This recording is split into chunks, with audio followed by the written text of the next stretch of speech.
سەبارەت بە سەردانەکەی شاندی عێراق و هەرێمی کوردستان تاران ڕاگەیەندراوێکی بڵاو کردەوە.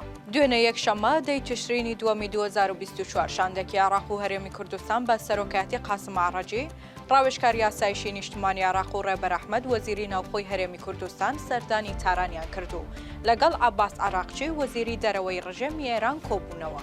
هەر بەم بۆنەیەوە ئەمڕۆ دووشەممە 11 تشرینی دووەمی 2024 وەزارەتی دەرەوەی ڕژێمی ئێران سەبارەت بە سەردانی شاندی عێراق و هەرێمی کوردستان بۆ تاران ڕاگەیەندراوێکی بڵاو کردەوە.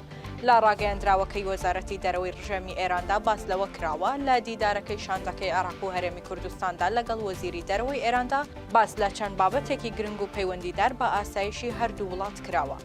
عێراق و هەرێمی کوردستان دۆست و هاوکاری ئێمن و پەیوەندیەکانی ئێران لەگەڵ ئەو وڵاتە لە بواری ئەمنیەوە زۆر باشە و چاوەڕوانیش دەکرێت کە هاوکاریە ئەمنیەکانی هەردوولایەن باشتریش ببێت. عەباس عێراقچیش سەبارەت بە دۆخی ئەمنی هەردوولا ڕایگەیاندووە. پەیوەندی استراتیژیمان لەگەڵ عێراق و هەرێم هەیە و ئەم پەیوەندیانە زۆر نایابن. ئێمە ئاسایشی عێراق بە ئاسایشی خۆمان دەزانین.